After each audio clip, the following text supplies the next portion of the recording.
Ya, salam. Di nama Tuhan, kita boleh bersama berbakti pada pagi ini. Sekiranya Tuhan memberkati kita semua. Kita akan bersama membuka kitab kita dari Yohanes pasal yang ke-14 ayat yang ke-26.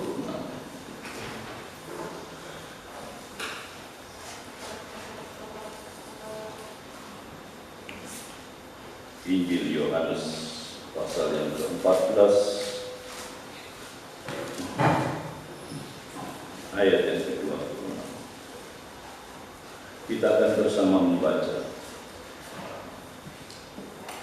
1, 2, 3. Tetapi menghibur, yaitu Roh Kudus yang akan diutus oleh Bapa dalam nama Dia akan mengajarkan segala sesuatu kepadamu dan akan mengingatkan kamu akan semua yang telah Aku katakan kepadamu. Di nama Tuhan, pada pagi ini saya ingin berbicara, yaitu roh penghibur. Roh penghibur.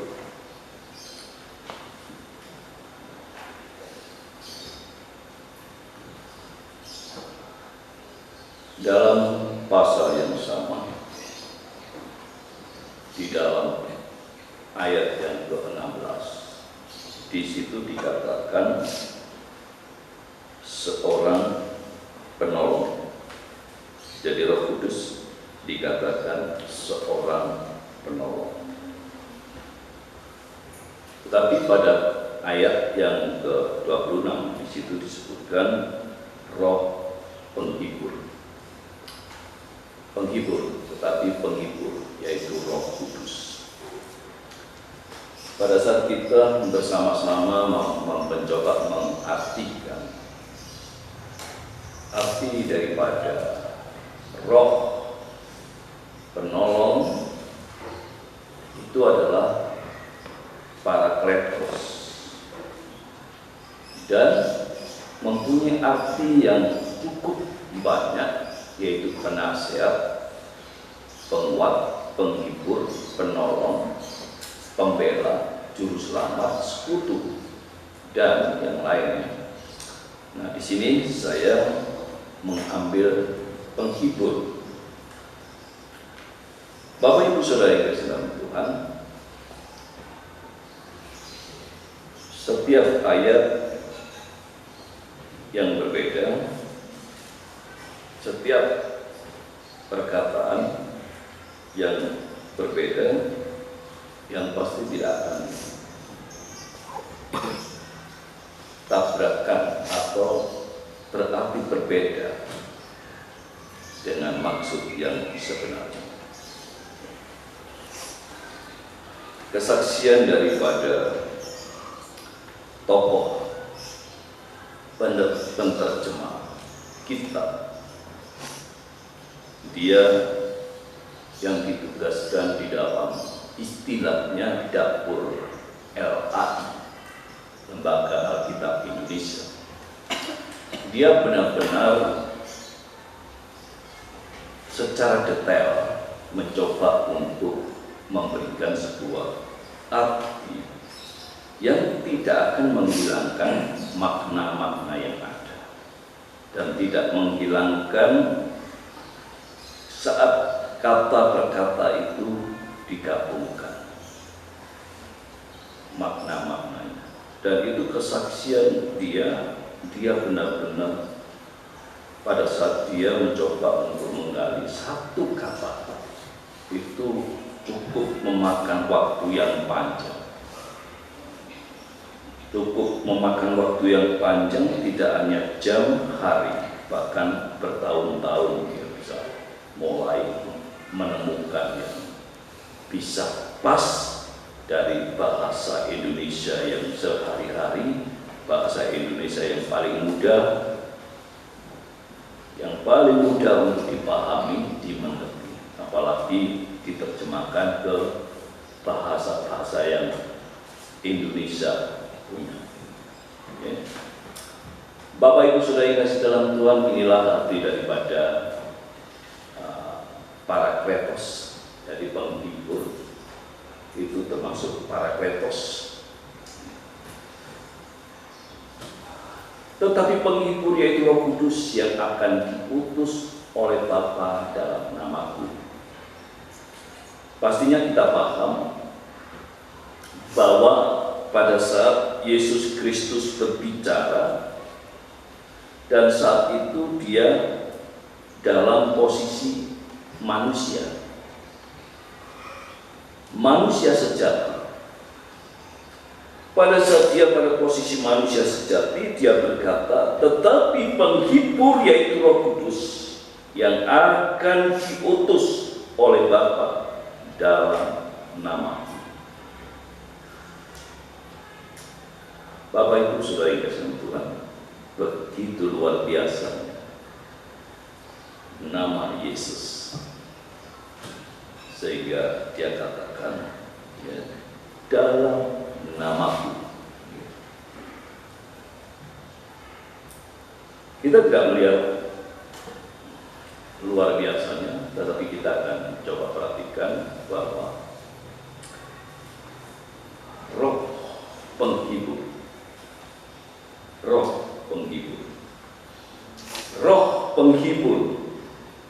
aku tidak akan meninggalkan kamu sebagai yatim piatu. Aku datang kembali kepadamu. Bapak Ibu Saudara yang kasih Tuhan, ini adalah statement daripada Tuhan Yesus. Kita perhatikan, dia menuliskan ayat ini, yaitu Yohanes. Dia tuliskan ini, yaitu statement daripada Tuhan Yesus sendiri. Pada saat dia menjadi manusia, pada saat dia manusia sejati, dia katakan, aku tidak akan meninggalkan kamu sebagai yatim piatu. Aku datang kembali kepadamu. Di luar itu istilah Tritunggal itu jadi masalah, jadi perdebatan yang cukup panjang. Istilah Tritunggal itu menjadikan tuduhan terhadap orang percaya itu menyembah Allah tiga. Tapi pada saat kita mencoba memahami, pada saat kita pahami bahwa Allah itu datang ke tengah dunia, dia tidak menjadi manusia langsung turun, tapi dia benar-benar menunjukkan dirinya menjadi manusia. Dia lahir, dia ada dalam rahim perempuan, dia lahir. Itulah fakta bahwa dia adalah manusia sejati. Untuk apa? Untuk menggantikan kita mati di atas kayu salib dengan istilah terkutuk, yaitu kutuk Taurat. Bapak Ibu Saudara yang saya kasih dalam Tuhan, orang dunia tidak bisa memahami ini, karena ini adalah pekerjaan Tuhan yang ada dalam diri kita untuk bisa menerjemahkan bahwa pada saat Yesus menjadi manusia di tengah dunia ini, Yesus manusia, dia datang kepada Tuhan dengan berkata Bapa. Dia berkata Bapa. Dan dia katakan, pada saat dia jadi manusia, pada saat dia manusia sejati, dia katakan, aku tidak akan meninggalkan kamu sebagai yatim piatu. Aku datang kembali kepadamu. Yaitu yang dikenal dengan Roh penghibur, Roh Kudus. Alkitab tidak pernah mencatat istilah Tritunggal. Tokoh Bapak Gereja. Itulah yang membuat atau mencetuskan istilah Tritunggal dijamaknya dengan perdebatan-perdebatan yang luar biasa. Bapak Ibu Saudara yang saya kasih dalam Tuhan, aku tidak akan meninggalkan kamu sebagai yatim piatu. Aku datang kembali kepadamu.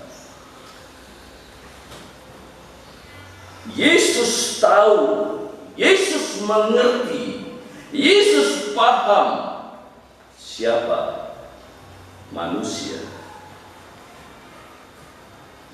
Karena dia menjadi manusia. Dunia bukan semakin baik, tapi dunia semakin jahat. Keadaan bukan semakin menenangkan, tapi keadaan semakin menakutkan. Saya berbicara kepada Tuhan, Tuhan berikan aku damai sejahtera. Berikan aku damai sejahtera. Bukan Tuhan hilangkan masalahku. Tuhan hilangkan kondisi ini, bukan. Tapi berikan damai sejahtera. Segala sesuatu harus dilewati. Segala sesuatu harus dilewati. Imam Ezra dengan rombongan Israel yang pulang dari penghukuman Tuhan selama 70 tahun. Dia adalah rombongan yang kedua. Pada saat Raja Artasasta menawari, maukah kalian dikawal dengan tentara-tentara? Ezra merasa malu, maka dia berkata, tidak, biarkan kami bersama Tuhan. Di tengah-tengah perjalanan dia berhadapan dengan situasi, dan Ezra tidak minta Tuhan singkirkan itu. Tuhan tidak meminta singkirkan itu, Tuhan tidak, tetapi memaklumkan dirinya, mengajak semua Israel yang bersama-sama dengan Ezra puasa 3 hari 3 malam, dan setelah itu dia berjalan. Dan Tuhan benar-benar jaga, Tuhan benar-benar lindungi. Dia berkata, aku malu kalau aku minta kepada Raja Artasasta. Aku malu kalau aku minta kepada manusia pertolongan. Hanya Tuhan pertolongan. Bapak Ibu Saudara yang kasih dalam Tuhan, di saat Mordekai yang punya seorang keponakan menjadi seorang ratu yang dikenal sebagai Ratu Esther, yang dinikahi oleh seorang raja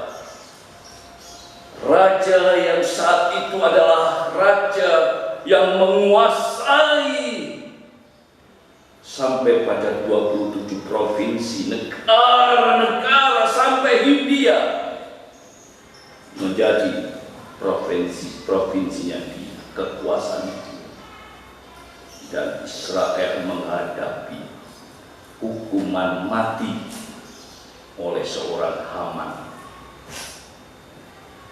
Dan saat itu berkata, darimu tidak ada pertolongan, tapi dari pihak lain yang dimaksud adalah Allah. Itulah pertolongan. Dan Tuhan sangat luar biasa dengan caranya menolong Israel. Bapak Ibu saudara kasih Tuhan, manusia itu tidak serantangan. Ya. Manusia itu inginnya instan, ya, apalagi sekarang ini serba instan. Kalau perut sudah lapar gitu pergi kemana, cepat ayo, ya, gitu ya. Nunggu itu enggak lah. Antri kadang-kadang susah banget dengan manusia. Ya. Kemarin dalam perjalanan Sendaguro sama Pendeta Kim, ya, dia berjalan sampai 170, ya. Mobilnya 170 dan gitu ya, kuat, jalan kan gitu ya, Sendaguro. Wah, ini kalau di negara saya di depan ini, wah, tadi marahi orang ini, dibel-bel semua. Kenapa? Karena jalan yang cepat, situ lambat banget, akhirnya semua kan gitu. Ya, itulah ya kondisi. Sehingga sampai di Malang sini masih sempat saya bisa mengerjakan yang karena begitu cepat ya, sampainya yang gitu ya. Bapak Ibu saudara yang kasih dalam Tuhan, manusia ya pada umumnya itu memang gak serantanan memang, ya. Jadi kalau ada masalah maunya ayo Tuhan, ayo cepat Tuhan, ayo Tuhan, ayo, nah, gitu ya. Maunya kalau sudah, apalagi kalau itu miris gitu ya, ayo Tuhan ini sudah, kan gitu ya. Ya, inilah Tuhan manusia. Tapi berbeda dengan Tuhan. Tuhan berkata, aku tidak akan meninggalkan kamu sebagai yatim piatu. Aku datang kembali kepadamu. Itu fakta. Setelah Yesus mati di atas kayu salib, setelah Yesus kembali ke surga, dia datang kembali. Yang kita kenal saat ini adalah Roh Kudus. Menjadi disebutan Roh Kudus. Dia tidak menjadikan kita sendirian. Kita tidak dijadikan kita hidup di tengah dunia ini sendirian. Saya sangat bangga sekali, ya. Kalau dulu saya sampai menolak, nggak mau jadi Kristen, ya. Saya tolak, ngapain jadi Kristen. Tapi Tuhan dengan caranya buat saya harus masuk di dalam iman. Sangat luar biasa Tuhan yang ada dalam kehidupan saya. Tuhan yang hadir di dalam semua hidup saya. Tuhan yang hadir di mana saya berada. Tuhan yang hadir yang tidak menjadikan saya yatim piatu. Saya membuat sebuah gambar menjadi orang tua, menjadi sahabat, menjadi pendamping.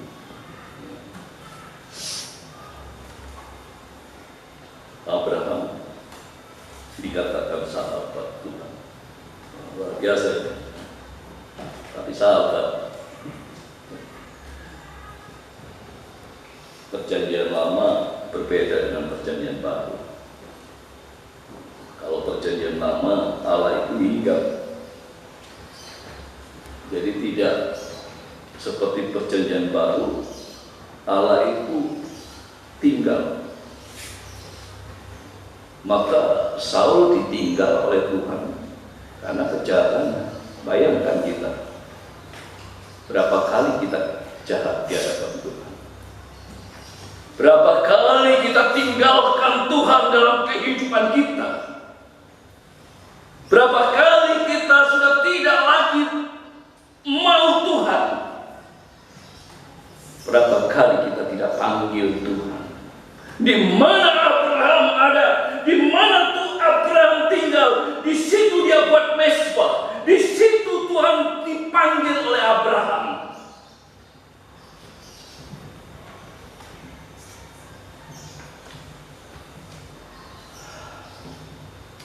Ibu Wiji itu pernah sakit tipes parah.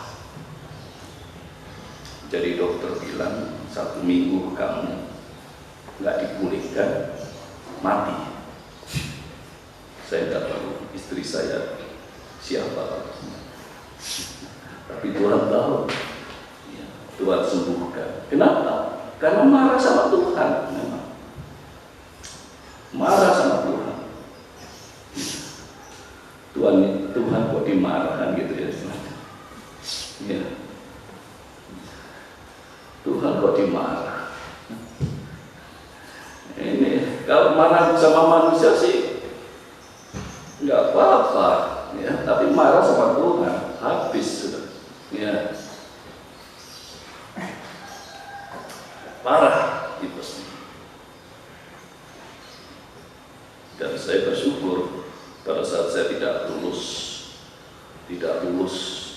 masuk perguruan tinggi negeri, ya, saya langsung rebahkan tubuh saya, benak, gak Tuhan, gak doa-doaan.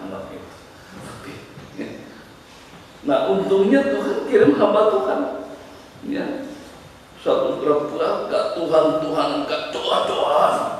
Udah wis diam. Pada saat saya berdiri, ada hamba Tuhan datang, ya. Langsung disitulah saya dipulihkan oleh Tuhan, kembali pada Tuhan. Saat itu, ya, itu luar biasa, menjadi pendamping. Oh, luar biasa. Kalau Tuhan berperan menjadi orang tua, menjadi sahabat, menjadi pendamping dalam kehidupan kita, kita tidak sendirian. Di mana saja kita tidak sendirian. Kalau saya sering berkata, anak Tuhan tidak ada sesuatu yang keramat di depan. Tidak ada sesuatu yang di depannya itu sesuatu yang menakutkan. Karena Tuhan yang bersama orang percaya, menjadi orang tua, menjadi sahabat, menjadi pendamping. Roh penghibur, Parakletos, menjadi pendamping yang mendampingi orang percaya. Saya ingin mencoba untuk mengatakan menjadi pendamping. Menjadi pendamping itu mengawasi, melihat. Kalau menjadi orang tua itu intervensi masuk. Kalau menjadi sahabat itu dekat. Ya, saya pernah punya sahabat itu, apa yang ada dalam ini, keluar semua. Tapi kalau menjadi pendamping itu ada, ya, dia ada dekat kita terus, mengamati. Salah nggak saya melangkah? Salah nggak saya berjuang? Manusia dalam manusiawinya banyak salah, banyak keliru, banyak maunya sendiri, banyak maunya sendiri. Kadang-kadang usul ke Tuhan, Tuhan gini Tuhan caranya, ya. Jadi kalau kita sudah ada pikiran yang penting, Tuhan, ini loh caranya Tuhan. Harusnya begini Tuhan, kan begitu ya. Harusnya Tuhan. Kok gak cepat-cepat Tuhan? Bapak Ibu Saudara yang kasih dalam Tuhan, Dia adalah Allah yang mendampingi kita, dan Dia menjadi pendamping di saat kita salah. Dia akan mengarahkan kita di saat kita keliru.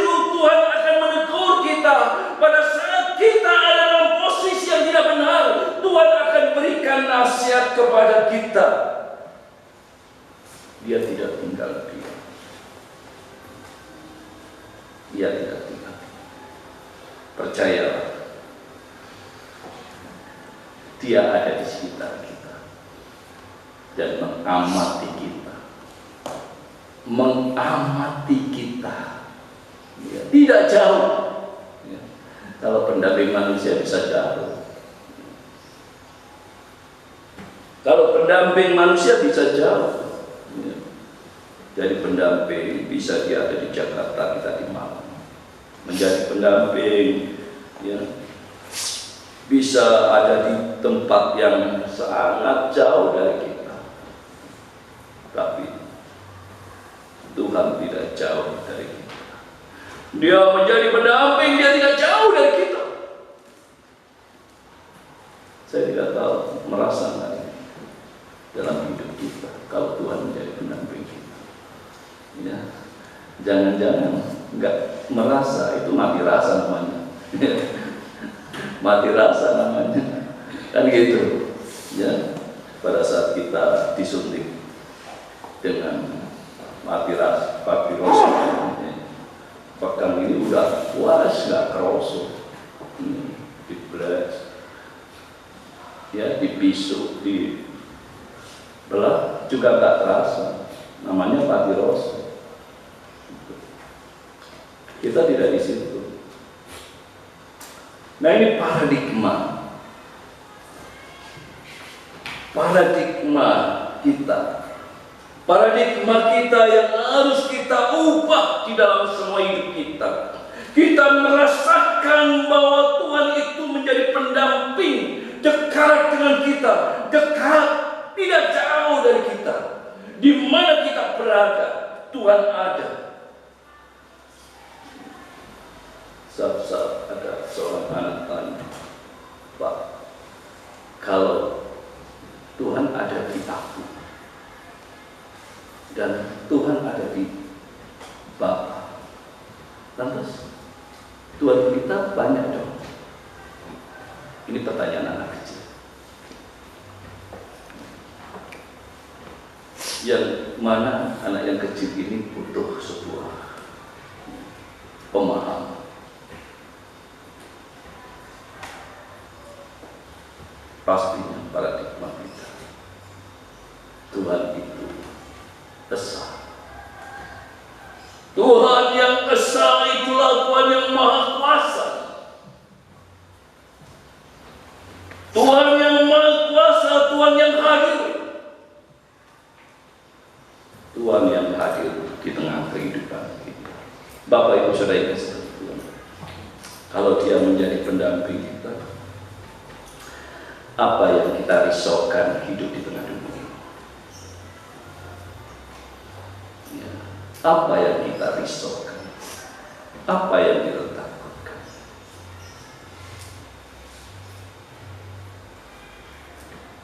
Seorang hamba Tuhan, dia melihat yang ada di dalam tabungannya itu minus. Dia hanya berkata pada Tuhan, Tuhan, Engkau yang panggil aku, Engkau yang pilih aku. Kalau aku mau di sini, aku percaya Aku akan jaga. Aku percaya Aku akan benar. Tapi jika Engkau menginginkan aku kembali ke tempatku, ke negaraku, Dia hanya berkata ini, aku pasrah. Aku pasrah. Kalau aku mau hidup Tuhan, aku percaya Engkau setia. Jika Engkau ingin aku mati Tuhan,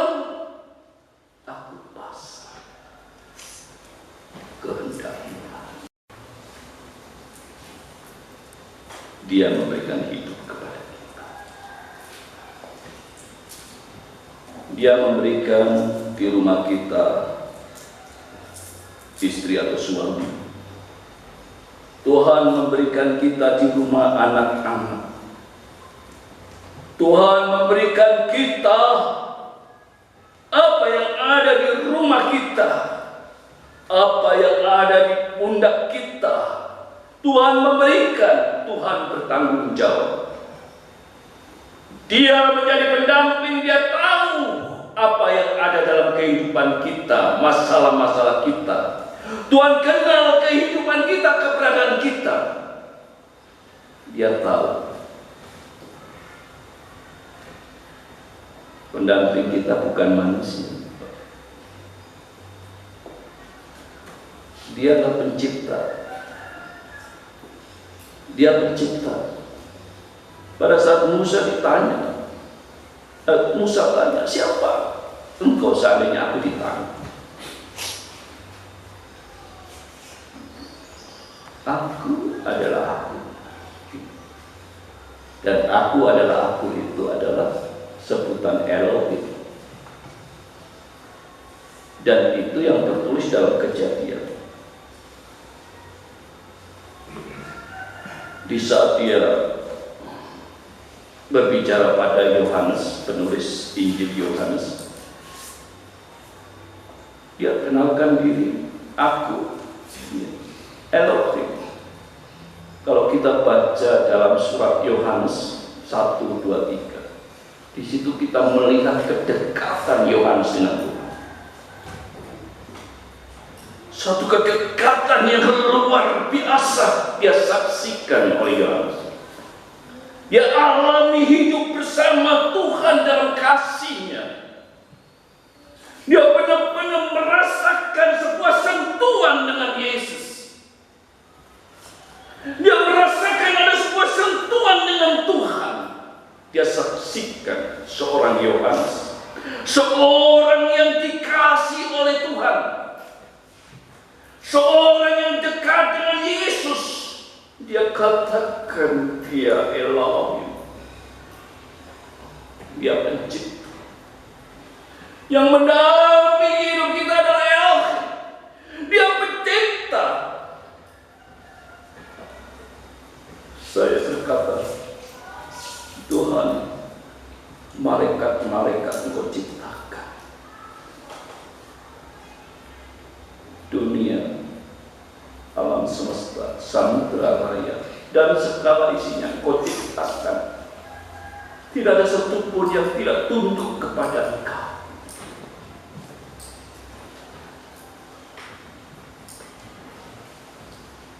Dia Maha kuasa, Maha besar, Maha dasar. Luar biasa, ya, luar biasa. Di saat kita taat, di saat kita patuh, di saat kita setia kepada Tuhan, dengan perlahan-lahan Tuhan penuhi, Tuhan berkati, Tuhan tolong. Di saat kita taat dan setia di hadapan Tuhan. Coba kalau kami tidak taat. Dan saya bersyukur ada sebuah kesaksian terhadap diri saya yang benar-benar saya benar-benar diberi suatu penglihatan kepada Tuhan, di mana kesaksian itu benar-benar menjadi penghibur bagi saya. Dan benar-benar menghibur diri saya. Dan di saat itu Tuhan ampuni saya. Ya, saya nggak bisa kepala saya jadi besar, tidak. Ya, saya nggak bisa kemudian sombong, tidak. Tapi makin menundukkan diri di dalam Tuhan. Saat Tuhan berkati, saat Tuhan tolong, saat Tuhan berkarya dalam hidup kita, tundukkan kita, makin tundukkan kita, setia di dalam Tuhan, karena Dia Maha Besar, Dia Maha Kuasa, Dia Maha Dasar. Tidak bisa kita sombong di dalam Tuhan. Dia agape. Oh, luar biasa, ya. Rut orang Moab, Tuhan pakai hatinya. Di sana ada bahasa Hesed, ya. Kasih yang begitu luar biasa, kasih yang begitu luar biasa, kasih ilahi, kasih agape itu yang Tuhan berikan kepada kita saat Dia menjadi penampil. Kasih agape, Dia berani berkorban. Dia berani berkorban. Dia ada di belakang bangsa Israel untuk menghalang-halangi musuh menerkam Israel. Dia memberikan kehangatan di saat malam. Dia memberikan teduh pada saat siang. Dia memimpin dalam perjalanannya. Dia memimpin dan memberikan hikmat kepada orang yang menyembahnya, yang meninggikan. Sembahlah Dia, tinggikanlah Dia. Jangan kurangi, jangan dikurangi. Makin bertambah di dalam Tuhan. Makin bertambah di dalam Tuhan, jangan dikurangi. Makin tingkatkan iman kita di dalam Tuhan. Karena Dia yang memberkati hidup kita, Dia yang jaga kita, Dia yang melihara kita, yang menjadi pendamping kita. Bapak, Ibu, Saudara yang kasih Tuhan,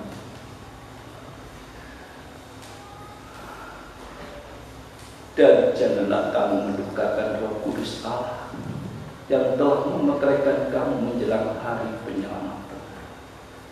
Jangan mendukakan, jangan. Berikan waktu untuk Tuhan, berikan waktu untuk Tuhan.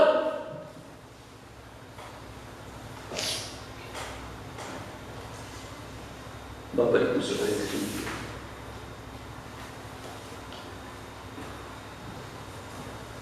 hanya 2 jam waktu untuk Tuhan.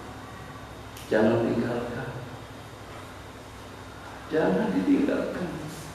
Minggu kemarin kita berbicara, jangan memberontak pada hukum Tuhan. Jangan tinggalkan Tuhan. Jangan menyesal setelah hukuman itu tiba. Menangislah sebelum tindakan Tuhan itu ada pada kita. Menangislah dan tunduklah di dalam Tuhan untuk setia kepada Tuhan. Jangan padamkan roh yang berapi-api di dalam hidup kita ini. Roh Kudus berapi-api dalam kehidupan kita ini. Roh Kudus menyala-nyala dalam kehidupan kita ini. Jangan dipadamkan. Tidak seorang pun yang menyalakan pelita lalu meletakkan di kolong rumah atau di bawah kantang, melainkan di atas kaki dia, supaya semua orang yang masuk dapat melihat cahayanya. Ya, masuk ke rumah Bapak Ibu, oh luar biasa, damai sejahtera ada di dalam situ. Masuk di dalam kehidupan, bertemu dengan Bapak Ibu, oh damai sejahtera. Apakah Bapak Ibu orang Nasrani? Itu pertanyaan yang terjadi di tengah-tengah kehidupan mereka. Kenapa? Karena ada damai sejahtera. Ada damai sejahtera. Karena nyala itu tidak ditutupi dengan kantang, tapi berapi-api. Berbahagialah kita yang ada di dalam Tuhan. Berbahagialah kita yang menyebut nama Tuhan. Berbahagialah kita yang menyediakan waktu untuk Tuhan. Biarkan Tuhan makin kita muliakan di dalamnya. nama Tuhan makin besar dalam hidup kita. Mari kita tundukkan